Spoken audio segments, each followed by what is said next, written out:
Coming up, remember when girls gone wild? Well, now girls gone radical.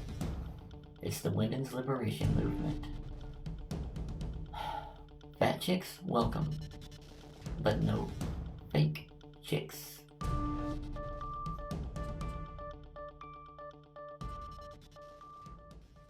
Hello everybody, I am your host, PaTricia Elise. This is not news.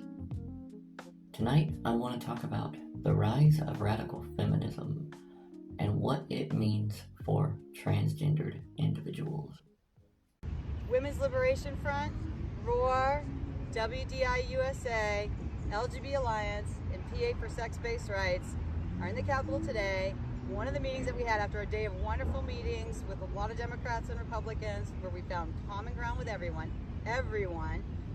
Last meeting of the day was Senator Fetterman. And we were met with fear, loathing, disdain, and laughter. He literally laughed us out of his office. Yes. Hostility, which is all based on what? Fear. Progressive misogyny. Yes. Which is all based on what? Fear. So, Senator Fetterman, the women came to Washington to meet with you. The feminists, the lesbians, we came to meet with you. And we got met with fear. So here's a chicken for you, sir.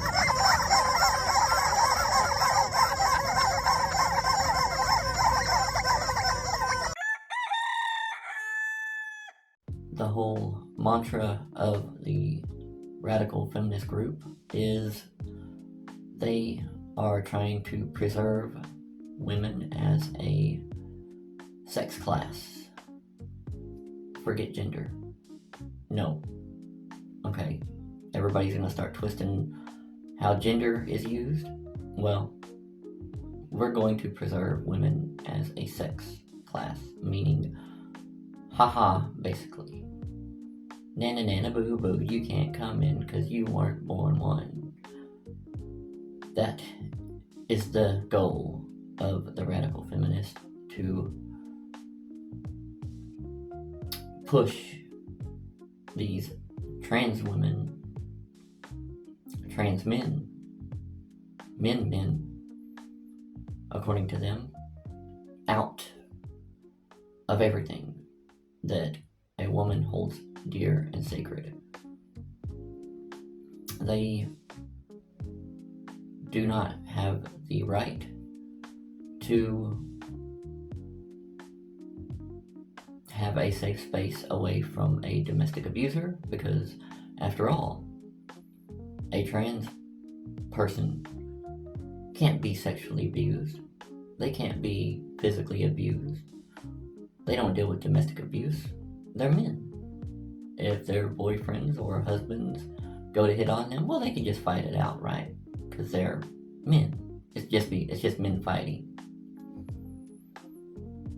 So they don't need a safe space away from domestic violence.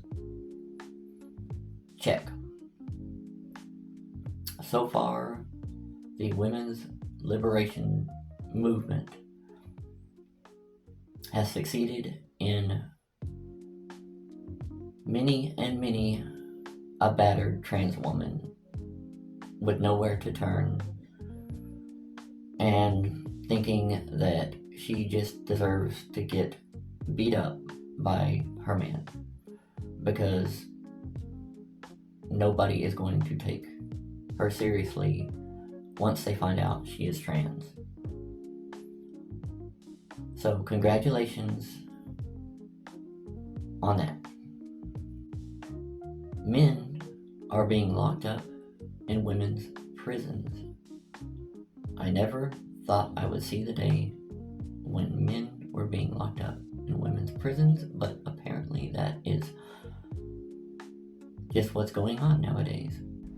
Prison guards are going to have fun dealing with men in women's prisons. They now have to worry, is this female inmate flirting with me really a female, or is it a tranny? Because I don't want no trannies hitting on me.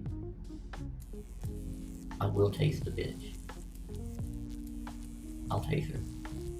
To try and clear up this confusion, please welcome a special guest. This is Larry Thromboid. He is the warden at Lake Tittymama State Prison. Larry, thank you for coming on the show. Thank you for having me. We don't just throw men into women's prisons. If an individual is sent to our facility, it is because they are extremely womanized.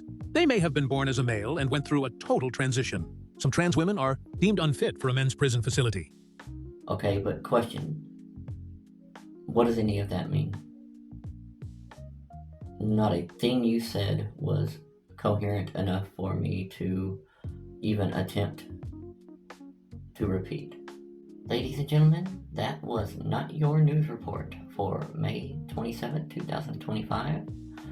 Thank you for joining us, and until next time, always remember, if you run into one of those she-male freaks, there are numbers that you can call. I will post them in the description below. Good night, everybody.